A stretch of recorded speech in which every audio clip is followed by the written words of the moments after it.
Session d'information sur A30 Télévision. Mesdames et messieurs, merci de nous rejoindre. D'abord les titres. À quelques mois des élections, l'Union sacrée de la nation devient officiellement une plateforme politique et électorale. Objectif, matérialiser la vision du président de la République, Félix Tshisekedi, sur les plans politiques, économiques, social, sécuritaire, diplomatique, culturel et éthique, ainsi que de droits humains. Toutes les figures de proue se sont réunies mercredi pour la signature de la charte. Le chef de l'État a décidé par ordonnance la première commémoration de la journée consacrée au combat de Simon Kimbangu et à la conscience africaine a vécu ce jeudi 6 avril 2023. Des fidèles kimbongistes ont pris d'assaut leur lieu de culte pour célébrer cette journée. La loi sur la congolité fait toujours couler encre et salive. Sur ce plateau, je reçois Christian Amani Kajangou, juriste praticien avec qui nous allons nous entretenir sur le sujet. Mais d'abord, place aux différentes articulations de cette session d'information. Bonsoir. L'Union sacrée s'est mise officiellement en plateforme politique et électorale. Les membres et tous les caciques se sont réunis mercredi pour l'adoption de leur charte politique. L'Union sacrée poursuit un seul objectif qui vise la matérialisation de la vision du président Félix Tshisekedi sur les plans politiques, économiques, social, sécuritaire, diplomatique, culturel et éthique, ainsi que de droits humains. Des leaders politiques et des personnalités diverses représentant plus de 300 partis politiques ont pris part à cette cérémonie des signatures de la charte de l'Union sacrée. S'il vous plaît, nous saluons l'entrée du présidium.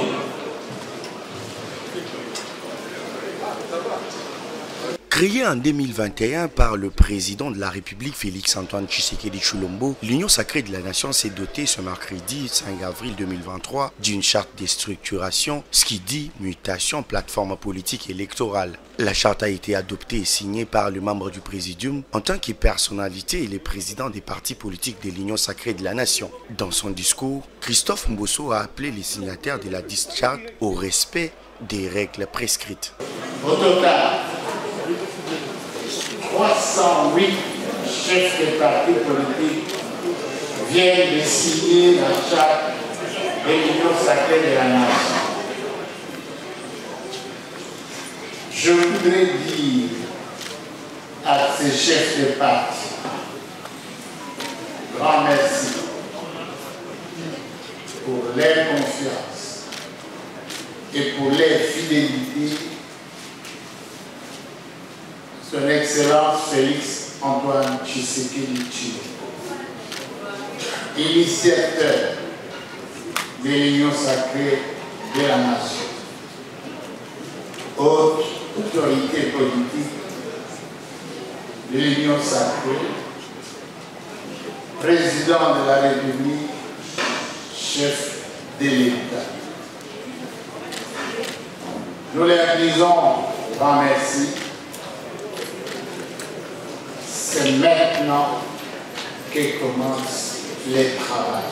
De son côté, Augustin Kabouya, secrétaire général de l'UDPS et membre du présidium de l'Union sacrée, a exhorté les membres à privilégier le dialogue et le pardon. Privilégions les dialogues parmi nous. Ayons l'esprit de pardon. Nous sommes des humains. Chacun de nous a ses défauts et ses qualités. Faisons un effort pour se supporter mutuellement. Il n'y a pas de saints. Quand certains veulent rejoindre l'Union sacrée, ne tiennent pas les discours, lui c'est un tel. Non, le chef de l'État a besoin de tout le monde pour ce pays. Pour sa part, Jean-Michel Samaloukonde a souligné que cette charte vient de concrétiser la vision du président de la République. Tous ceux que nous avions eu comme action pour la naissance de l'Union sacrée, des partis qui étaient déjà présents avec nous, mais une grande partie des partis qui souhaitaient aussi adhérer à cette vision et être avec nous. Nous avions alors décidé, par solidarité, d'avoir d'abord une rencontre que nous avions eue avec tous les partis. Nous avions annoncé le travail de la charte qui était en cours. Et nous avions aussi annoncé qu'il y aurait par la suite une distribution à tous les présidents des partis membres, ou en tout cas ayant manifesté par la signature soit de renouvellement de confirmation à l'appartenance de l'Union sacrée, ou soit d'adhésion à l'Union sacrée. Et finalement, nous avions annoncé cette grande rencontre que nous devions avoir ici ce soir. La plateforme politique électorale compte au moment de la création des organes pour sa gestion. Une mosaïque composée aussi bien d'anciens opposants au régime que des alliés aux ambitions présidentielles. La coalition est placée sous les auspices du président Tshisekedi. Il sera secondé par un présidium composé de Jean-Pierre Bemba, Vital Kamerhe, Augustin Kabouya, Christophe Mbosso, Modeste Bahati et Jean-Michel Samalukonde. L'Union sacrée dispose de 4 organes, le Congrès, la haute autorité publique, les présidiums et la conférence des présidents. Les membres se sont engagés de ne jamais faire de déclarations contre la coalition ou de poser des actes de nature à saper l'image du président de la République, Félix Tshisekedi, sous peine des sanctions.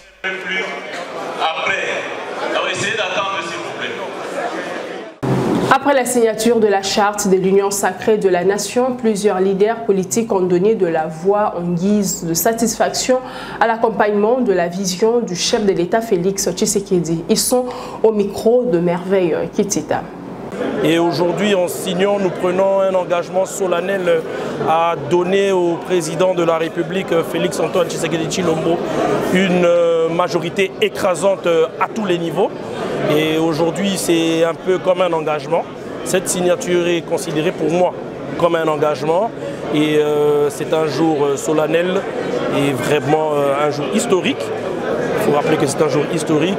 Et nous sommes, mon parti et moi, nous nous engageons à soutenir la vision du chef de l'État jusqu'à la fin. Aujourd'hui, c'est une grande cérémonie haute en couleur, très bien organisée.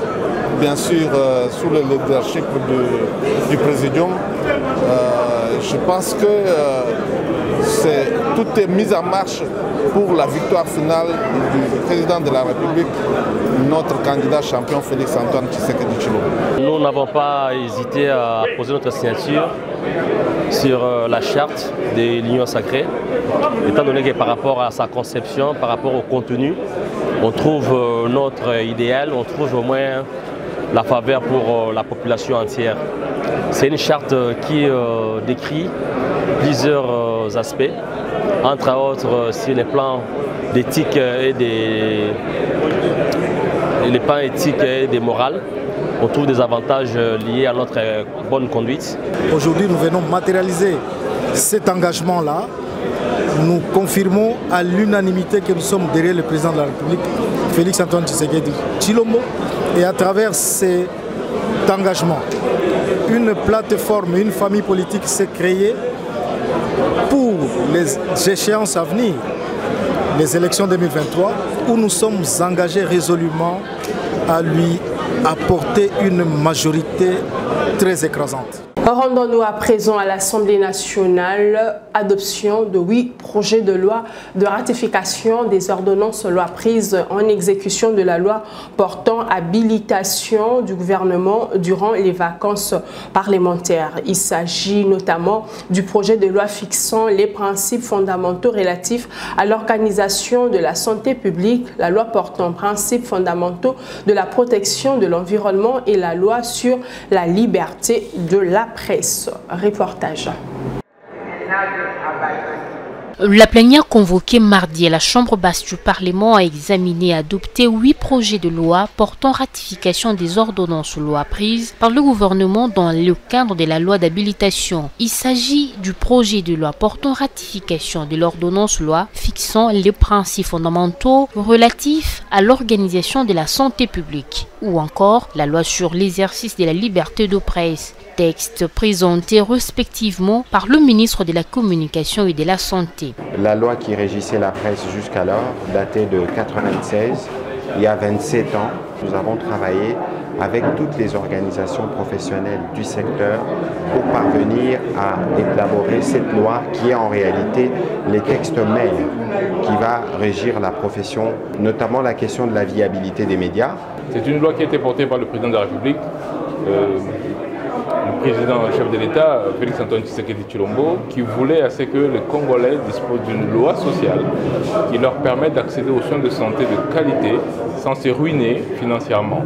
Je sais que tout le monde attendait qu'il y ait quand même cette santé universelle pour que tout le monde puisse accéder aux soins facilement.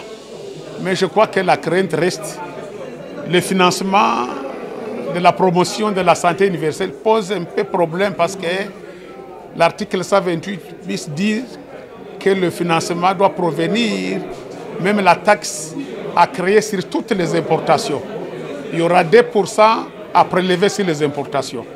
Il y a la taxe qu'on va prévoir même sur la télécommunication. Il y aura la quotité sur la mine, la redevance minière au niveau central. Pour ça, on est d'accord. Mais si vous ajoutez aujourd'hui 2% sur toutes les importations, cela va poser des problèmes. Le projet de loi portant principes fondamentaux à la protection de l'environnement a été présenté par la ministre des tutelles, Eve Bazaiba. La loi autorisant la ratification de l'accord de la Convention de l'Union africaine sur la cybersécurité et la protection des données à caractère personnel, le projet de loi sur la Convention de l'Union africaine des télécommunications ainsi que le projet de loi portant prorogation de l'état de siège ont été également examinés au cours de cette plénière. Les 8 projets de loi seront transmis au Sénat pour une seconde lecture. Je le disais dans les titres, première commémoration, c'est jeudi 6 avril de la journée du combat de Simon Kimbangu et de la conscience africaine. Journée déclarée fériée après l'ordonnance signée par le chef de l'État Félix Tshisekedi. À Kinshasa, une grande célébration organisée par les fidèles kimbanguistes en mémoire de leur prophète. Pour la petite histoire, Simon Kimbangu est né le 12 septembre 1887 en Kamba, dans la province du Congo central. C'est le 6 avril 1921 qu'il a commencé à prêcher en opérant également des miracles, des nouvelles guérisons qui avaient alarmé des autorités coloniales qui ont décidé de son arrestation en septembre 1921. La date reste à jamais dans l'histoire. Simon Kimbangu est l'un de ceux qui avaient prédit l'indépendance de la République démocratique du Congo et la reconstruction du royaume Congo. D'où sa célèbre prophétie, l'homme noir deviendra blanc. L'alignement de la journée du 6 avril parmi les jours fériés en République démocratique du Congo par le chef de l'État Félix Tshisekedi a toujours été le cheval de bataille de l'ONG Mwasi à Congo et les femmes leaders Fachi, deuxième mandat. À présent que cette date du 6 avril y est inscrite en mémoire du prophète Simon Kimbangu, la coordonnatrice de femmes leaders Fachi, deuxième mandat et autorité morale de l'ONG Mwasi à Congo, exprime sa reconnaissance à l'endroit du chef de l'État. En notre double qualité de la coordonnatrice des femmes leaders Fachi deuxième mandat et de l'autorité morale de l'ONG Mwasi à Congo, avons l'insigne honneur de saisir votre plus haute autorité pour vous remercier d'avoir décrété le 6 avril, date de la création de l'église kimbanguiste, journée fériée payée sur toute l'étendue de la République. En mémoire de l'envoyé de Jésus-Christ sur la terre, Papa Simon Kimbangu, de son combat pour la libération du peuple noir et de l'affirmation de la conscience africaine. Excellence, Monsieur le Président de la République, chef de l'État, rassurez-vous par cet acte historique, votre nom et votre passage à la tête de la République démocratique du Congo resteront à jamais gravés dans les annales de l'histoire de notre pays. Aujourd'hui, notre joie est grande et indescriptible du fait que notre attente de voir la date du 6 avril consacrée aujourd'hui férié a été patriotiquement exprimée dans notre correspondance et référencée du 20 Mwasi à Congo, présidente, février 2003 et du 23 février 2023, dont copie en annexe adressée à votre haute autorité. Sur ce, nous sommes parmi ceux qui peuvent aujourd'hui lever haut la main d'avoir milité pour la consécration de la date du 6 avril, journée fériée et payée. Excellence, Monsieur le Président de la République, nous saisissons cette opportunité, solliciter à votre haute autorité pour que Papa Simon Kimbangu, en sa qualité de premier combattant pour la libération du peuple congolais et noir en général, de l'affirmation de la conscience africaine, de les lever au rang des héros nationaux. Et sur cette date du 6 avril aura une double signification pour notre pays. Une autre déclaration en rapport avec cette journée, celle de Mimi Mouita, fidèle de l'église kimbangiste, qui remercie le chef de l'État Félix Tshisekedi pour la mise en application de sa promesse. À l'en croire, il s'agit de l'aboutissement d'un long processus pour honorer le prophète Simon Kimbangu. Suivez. Nous ne pouvons qu'être reconnaissants envers le chef de l'État pour avoir pris le courage de décréter cette journée comme journée commémorative, fériée, chômée, payée sur toute l'étendue du territoire congolais pour que en fait, la RDC et ses populations connaissent la capacité et les valeurs culturelles que nous avons qui font partie de nos repères.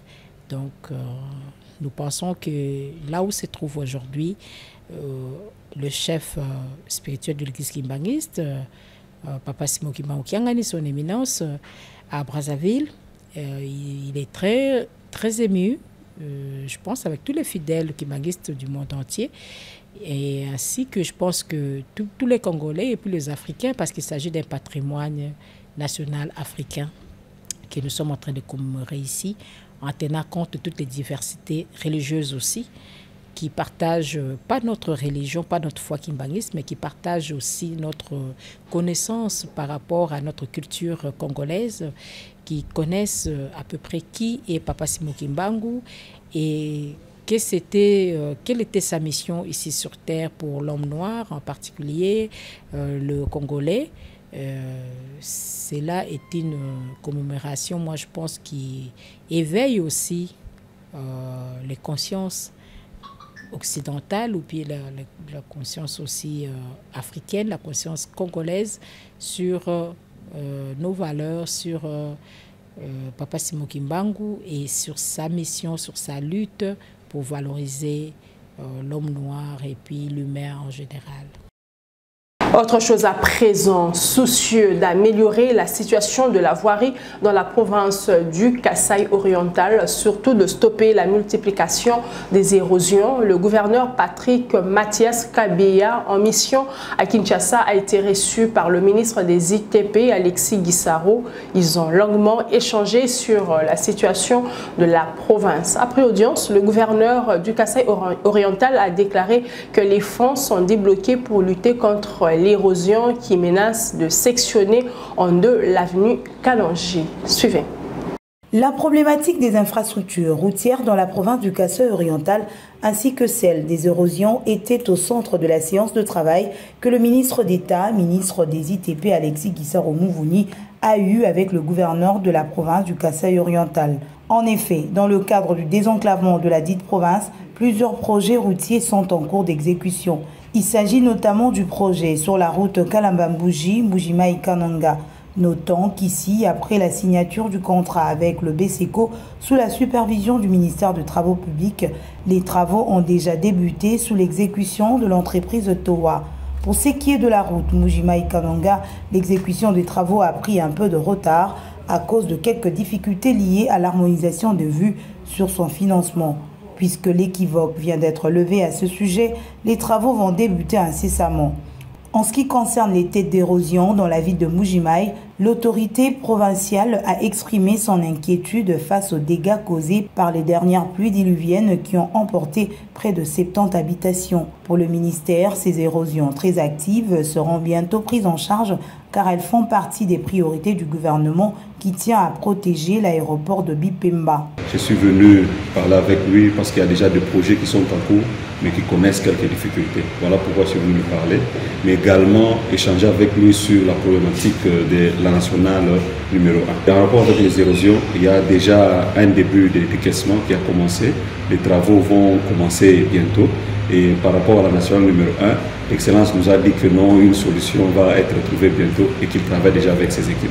Toutefois, le gouvernement Samalu Condé, à travers le ministère des ITP, tient mordicus à la poursuite et l'achèvement des projets lancés dans la ville de Mbuji-Mayi. À l'exemple de Chile-Gelou, qui va bientôt reprendre avec une autre entreprise après le contrat résilié avec Grexet et les 35 km en exécution par Safrimex qui continue dans le cadre de la réglementation de la voirie. Le Kasaï oriental est aussi, comme bien d'autres provinces du pays, bénéficiaire des ponts acquis récemment par l'Office de route sous l'impulsion du ministère des Infrastructures et des Travaux publics. 200 déjà acheminés pour le camp des territoires de Miabi et Mouya. La commission Justice et Paix de la SENCO a lancé le projet d'appui à la participation des conflits locaux de gouvernance participative au développement de leurs entités. Projet financé par l'Union européenne qui vise le développement à la base pour faire de la RDC un pays fort et solidaire. Suivez.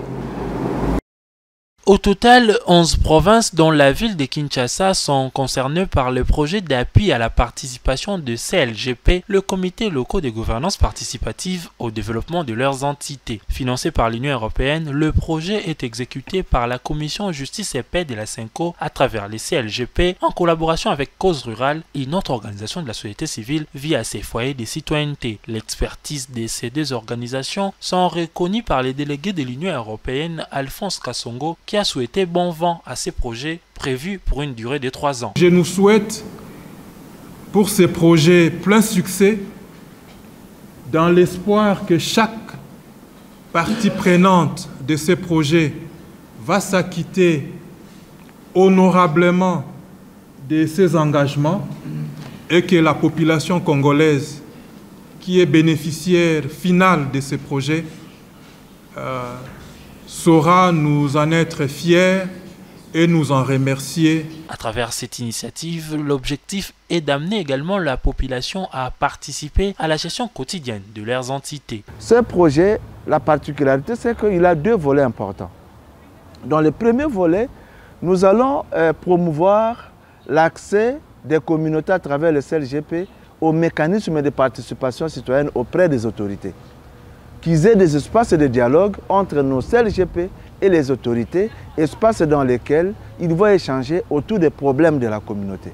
Et le deuxième volet, c'est que le projet va quand même donner un certain nombre de micro-subventions aux CLGP pour qu'eux aussi réalisent quelques œuvres, quelques infrastructures durables qui puissent servir toute la communauté. Donc, le projet prévoit aussi le financement de telles activités. Le projet va fonctionner avec des points focaux, des foyers de citoyenneté et des CLGP. Donc ces points focaux-là vont servir d'interface entre les autorités locales et nous, vous voyez, la population. Donc c'est vraiment important. C'est un projet qui est une réponse en fait, au processus de décentralisation. Ce ne sont pas toutes les entités des 11 provinces sélectionnées qui sont concernées par ces projets. À Kinshasa, ce sont les communes urbano-rurales, 7 au total, qui sont reprises, notamment Tsele, Mongafula ou encore Matete. Les représentants de ces communes saluent tous cette initiative.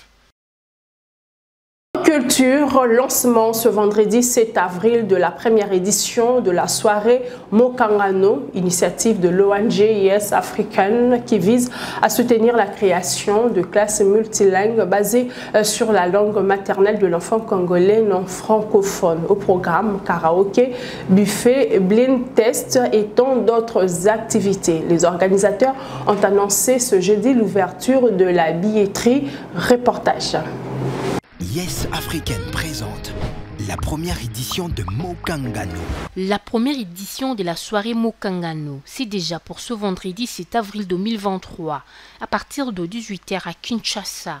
Au menu, karaoké, buffet et beaucoup de surprises, dont la vente aux enchères de la styliste belgo-guinéenne Siri Kamba. Il y aura le concert de Jacques Chimakela, on va manger, il y aura des blind tests, des quiz pour voir si nos invités connaissent bien la rumba congolaise, il y aura des moments karaoké, et puis une soirée dansante. On va énormément s'amuser, non mais vraiment, Ça ne va pas être juste voilà, une soirée, on se retrouve, on mange, etc. Il y aura un super concert, je l'ai dit, de Jacques Makinda, mais vraiment, il y aura de l'animation. Les billets sont disponibles dans la salle Chaubeuse, choisie pour accueillir cette soirée de promotion de la langue maternelle. C'est ouvert à tout le monde, donc les tickets sont encore en pré-vente jusqu'à demain 12h à $20 et à $30 après 12h et à l'entrée. Alors c'est ici, dans la salle Chaubeuse, là où va se passer l'événement. Voilà, les tickets sont disponibles jusqu'à l'événement. C'est vrai que là, dans les 24 heures, les gens se sont un petit peu plus précipités que d'autres. J'espère qu'il n'y aura pas des personnes qui viendront demain et qu'on ne saura pas accueillir. Moi, je préférerais que les gens achètent en pré-vente pour assurer leur place.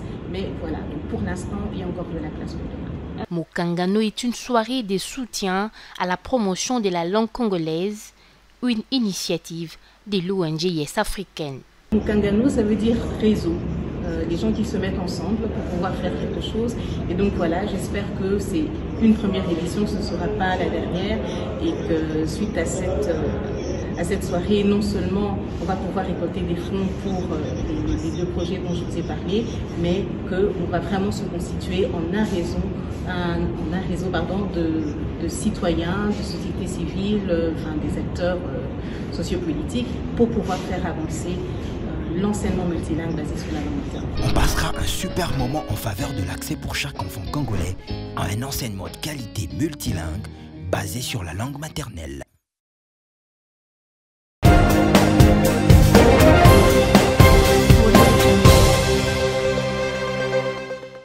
Bienvenue à cette deuxième partie du journal. Sur ce plateau, je reçois Maître Kajangou Christian. Bonsoir Maître. Bonsoir Madame, bonsoir à tous les téléspectateurs qui nous suivent. Avec lui, nous abordons la question sur la proposition de la loi modifiant et complétant la loi numéro 02/024 du 12 novembre relative à la nationalité congolaise. Bien avant tout, je vous propose de suivre les réactions des Kinois sur cette proposition de loi. Nous sommes parfaitement d'accord. Cette loi doit passer. Nous insistons à ça. Et tant que Congolais que nous sommes, donc nous sommes derrière cette proposition de la loi Tchani. Il faut que ça passe. Concernant la loi des Congolités, donc je suis pour ça. Parce que au-dessus de la République, on ne peut pas mettre quelqu'un qui n'est pas congolais. Donc il faut avoir quelqu'un qui est congolais, des pères et des mères. La question du père et des mères, elle est beaucoup plus liée, attachée à la justice au fait. Ça veut dire la justice fondamentale. Donc si on sait très bien, on est doté d'un esprit de justice, on ne va pas regarder d'abord la question de la peau et de la couleur, en fait. On va se baser sur la justice pour résoudre des problèmes précis. Par contre, si on oublie cette question-là de la justice et que l'on veut se baser sur des faits physiques, on juge avec juste la chair, la raison, en tout cas, ce serait difficile parce que la raison de l'homme se ballotte de gauche à droite. Ce n'est pas une priorité. Il y a beaucoup de problèmes à résoudre dans ces pays. Ce n'est pas seulement ça qu'il faut résoudre. Il faut commencer par ce qui est très important, plus que ça. Maître Amani, bonsoir. Bonsoir Madame. L'Assemblée nationale a aligné la proposition de loi sur la nationalité congolaise, la loi dite Tchani. Comment vous jugez cette proposition de loi? Je ne suis pas juge déjà, mais je reste quand même un citoyen congolais attentif à ce qui se passe dans notre pays, et notamment par rapport à cette proposition de loi. Déjà, en tant que technicien, donc juriste praticien, je dirais que cette loi est une loi qui viole la Constitution. Pourquoi je le dirais? Parce que c'est une loi qui vient supprimer les éléments qui sont déjà consacrés par notre Constitution à l'article 10. L'article 10 de notre Constitution dit que la nationalité congolaise est une exclusive et elle ne peut pas être détenue concurremment avec une autre.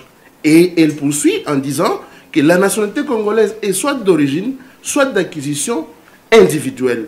Et cette disposition continue en disant que, et Congolais d'origine, toute personne appartenant aux groupes ethniques dont les personnes et les territoires constituaient ce qui est devenu le Congo, présentement la RDC, à l'indépendance. Mais lorsque vous lisez la loi dite, je ne vais pas citer les noms, des pères et des mères, cette loi exclut la possibilité qu'on ait la nationalité congolaise exclusive. Elle se limite à dire la nationalité congolaise est une. C'est déjà une tricherie à la Constitution. Évidemment, il y a d'autres éléments que nous allons décortiquer au fur et à mesure que vous allez nous poser des questions, madame. À quel niveau cette loi pose problème? Je venais de le dire, madame. Notre Constitution a posé les bases et les fondamentaux en ce qui concerne la nationalité congolaise. C'est à l'article 10 de la Constitution. Et dit que la nationalité congolaise est une et exclusive et ne peut pas être détenue concurremment avec une autre. Elle définit même ce que c'est la nationalité congolaise d'origine et ce qu'est la nationalité congolaise d'acquisition. Mais lorsque vous lisez la proposition de loi, cette proposition de loi a violé la Constitution en se limitant à dire que la nationalité congolaise est une. Et d'ailleurs, on n'en dit pas assez. Vous allez vous rendre compte que cette proposition de loi introduit même la notion de la double nationalité. Nous allons vous la démontrer tout de suite là. Mais le dernier alinéa de l'article 10 de la Constitution donne le pouvoir de la loi organique de déterminer les conditions de reconnaissance, d'acquisition ou des pertes ou des recouvrements de la nationalité congolaise. Comment peut-on juger inconstitutionnel? Mais vous l'avez dit, la Constitution renvoie à une loi organique. La question à se poser, c'est quoi? Est-ce que la loi organique existe? Mais elle existe bel et bien. Et la Constitution a dit quelles sont les matières qui doivent être réglementées par la loi organique. Elle parle de conditions de reconnaissance, d'acquisition, des pertes et des recouvrements de la nationalité congolaise. C'est ce que la Constitution dit. Mais lorsqu'on vient avec une notion où on invente la double nationalité en violation de la Constitution, où on invente la possibilité que pour accéder au poste de responsabilité, vous devez être des pères et des mères, ça vient contredire ce que la Constitution dit et même ce que la loi organique en question qui existe déjà, qui est en vigueur et qui n'a jamais posé problème, dit. Mais la Constitution a donné, mais c'est la loi organique qui détermine. Mais madame, je viens de vous dire que la loi organique existe. C'est la loi 04/024 du 12 novembre 2004 relative à la nationalité congolaise. Et la proposition qui est là, elle vient modifier cette loi. Mais elle vient modifier quelles dispositions? Quelles sont les dispositions qui fâchent? Quelles sont les dispositions qui posent problème? Déjà, cette loi, la proposition de loi, voulais-je dire, en voulant modifier l'article 1er, a violé la Constitution. La Constitution qui pose les bases, comme je l'ai dit, en disant que la nationalité congolaise est inexclusive, on ne cessera jamais de le dire parce que c'est ça, et elle ne peut être détenue concurremment. Et en définissant la nationalité congolaise qui est soit d'origine, soit d'acquisition individuelle. La Constitution a déjà posé cette base-là. Mais maintenant, la proposition de loi qui vient là, à l'article 1er, on vous dit que la nationalité congolaise est une. Point.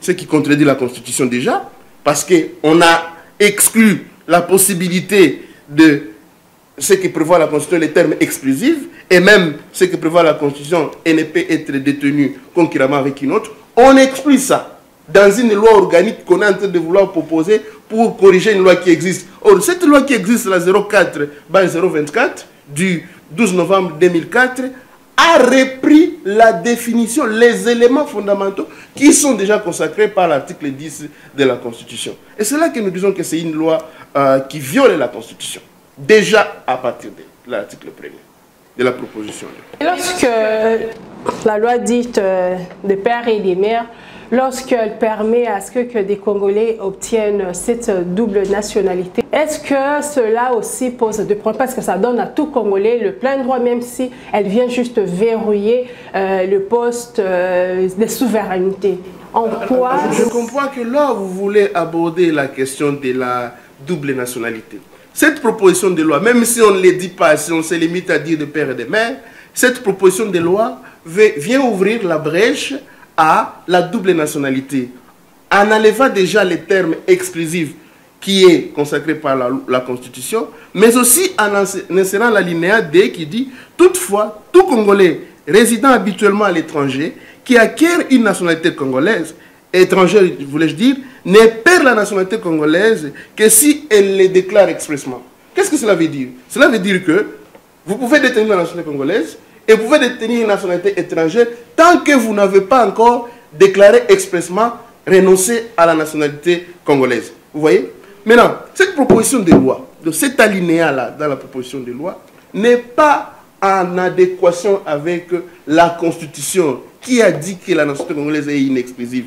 Cependant, je voudrais bien qu'on ouvre un débat citoyen, un débat franc sur l'ouverture de la possibilité que les Congolais qui vivent à l'étranger peuvent avoir une nationalité parce qu'ils en ont déjà. Et on comprend bien, il y a beaucoup de réalités. Pour vivre, pour survivre à l'étranger, vous êtes en France, vous êtes en Belgique, pour avoir des papiers, pour avoir accès à certains droits, certains avantages, eh bien, les Congolais se trouvent parfois obligés de prendre cette autre nationalité. Cela est possible, mais il ne faut pas que l'on fasse, excusez-moi, entre guillemets, la tricherie à travers une loi qui viole la Constitution. On peut bien ouvrir le débat, mais à ce moment-là, il faudra qu'on passe par la révision constitutionnelle, de sorte qu'on enlève le verrou. Les verrous qui veulent que la nationalité congolaise demeure exclusive et qu'elle ne soit pas détenue avec qui.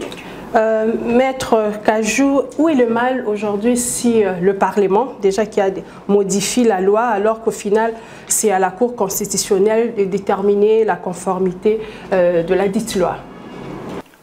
Madame, la question que vous posez là-bas, c'est comme quelqu'un qui sait déjà l'aboutissement d'une chose, il sait qu'il y a un trou là-bas, si je vais tomber dedans. Mais il s'est dit, j'y vais quand même, il y a quelqu'un qui va, à un moment donné, me repêcher de ce trou-là. C'est ce que vous voulez dire. On sait déjà que dès le départ, la proposition de loi pose problème parce que la Constitution, mais on s'est sans arrêt tout de même à faire passer ça.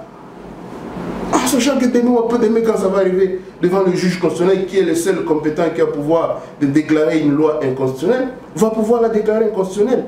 À quoi bon servirait une telle démarche? C'est une démarche, je dirais, à la limite suicidaire. D'ailleurs, revenons à la question que vous n'avez pas peut-être posée, quand on parle de pères et de mères pour accéder aux fonctions de souveraineté, notamment pour devenir président de la République. Mais madame, là encore, il y a un problème. Cette proposition de loi à l'article 24 dit que pour exercer les fonctions du président de la République, il faut être des pères et des mères. Mais c'est quand même absurde. Parce que notre Constitution a limitativement énuméré les conditions pour être candidat président de la République. C'est l'article 72 de notre Constitution. Et entre autres comme conditions, parmi les 4, c'est qu'il faut posséder la nationalité congolaise d'origine. Or, dire la nationalité congolaise d'origine, par définition, c'est que soit vous êtes né d'un père congolais, même si votre mère est angolaise ou belge ou française ou grecque et tout ça, eh bien, vous êtes congolais d'origine. Et donc, vous avez droit de postuler comme candidat président de la République. Vous voyez? Soit que vos ethnies ont appartenu à la République démocratique du Congo au moment où notre pays devenait indépendant. C'est ce que dit la Constitution, c'est ce que même dit la loi qui existe, qui est en vigueur. Soit alors, il y a une notion, donc la présomption, la nationalité d'origine par présomption. Ça veut dire quoi? Il y a des cas ici, on sait, on voit un enfant dans un caniveau, sa maman l'a jeté, l'enfant est encore bébé, mais on ne sait pas retrouver sa maman, l'enfant est encore en train de respirer. Cet enfant-là, lorsqu'on le retrouve dans les caniveaux-là, on ne donne quelle nationalité? Cet enfant-là, de par notre loi, a ce qu'on appelle la nationalité d'origine par présomption. Vous voyez?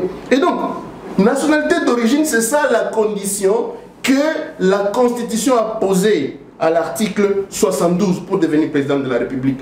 Et notre raisonnement viendrait juste en contradiction avec en violation, je veux dire, de la Constitution. Mais est-ce que le porteur de cette proposition de loi a-t-il tort en tant que Congolais? Il a suggéré faire de modifications. Peut-être il y a certaines personnes qui disent que notre Constitution est plagiat de constitutions d'autres pays. Voilà pourquoi on veut mettre une loi qui répond à la taille, aux mœurs des Congolais. Non, madame, tous les techniciens de droit vous diront que la Constitution et les textes supérieurs dans un État. Évidemment, il y a aussi les traités ratifiés, les traités internationaux et tout ça, et les accords internationaux qui ont une certaine primauté, mais tous les autres textes sont en dessous de la Constitution. C'est-à-dire que quand on prend une loi, cette loi doit se conformer à la Constitution. Quand on prend un règlement, ce règlement doit ne doit pas être en contradiction avec les éléments de la loi et les éléments de la loi, parce que ce sont des textes inférieurs. Donc les textes supérieurs qui est même le socle, on appelle ça loi fondamentale. Donc vous ne pouvez pas venir avec une proposition qui viole la Constitution. Lorsque vous violez la Constitution, mais à quoi? Donc pour vous, cette loi, le Parlement doit rejeter, elle ne doit pas être... Déjà, elle est déjà même sur la table. Mais qu'est-ce que vous proposez? Vous voyez, je suis convaincu, il y a des éminents juristes qui sont là-bas, des techniciens de droit, déjà au niveau de la PAJ. Il y a mon collègue avec qui on a terminé l'université, qui est un professeur d'université, qui est dans la commission PAJ. Je sais qu'il est constitutionnaliste de surcroît. Je sais qu'il ne fera pas passer... Bon, bien sûr que la plénière reste souveraine, mais je sais que les techniciens qui sont là, ils vont se rappeler que la nationalité congolaise, le fondement de cette notion est déjà consacré par la Constitution, à l'article 10. Pour être président de la République, la Constitution a déjà fixé les conditions, à l'article 72. Vous voyez? Et l'article 220, pour aller plus loin, l'alinéa 2 de l'article 220 de la Constitution, a verrouillé toute initiative de révision constitutionnelle qui viendrait réduire les libertés et les droits de la personne. Or, vous voyez les Congolais là, dont on parle qu'il a la nationalité congolaise de père uniquement ou de mère uniquement et tout ça. Ces Congolais là, la Constitution lui a déjà donné le droit de devenir président de la République. Oui. Vous voyez? Maintenant, lorsque la Constitution vient réviser en disant que non, si vous n'êtes pas de père et de mère, vous ne pouvez pas être président de la République, c'est une restriction des droits. Donc on ne peut pas actuellement réviser la Constitution eu égard à l'article 220, alinéa 2 qui le dit. Toute cette polémique, qui n'est pas seulement sur la proposition de la loi Tchani, il y a aussi d'autres lois qui posent problème. Est-ce qu'au final, on ne peut pas ouvrir la Constitution pour la réviser, appeler un référendum? Madame, la révision constitutionnelle, elle est prévue. On peut réviser la Constitution. Il y a des matières qui sont prévues qui ne sont pas révisables. Je viens de vous dire, le droit d'être président de la République quand vous avez la nationalité congolaise d'origine est garanti par la Constitution.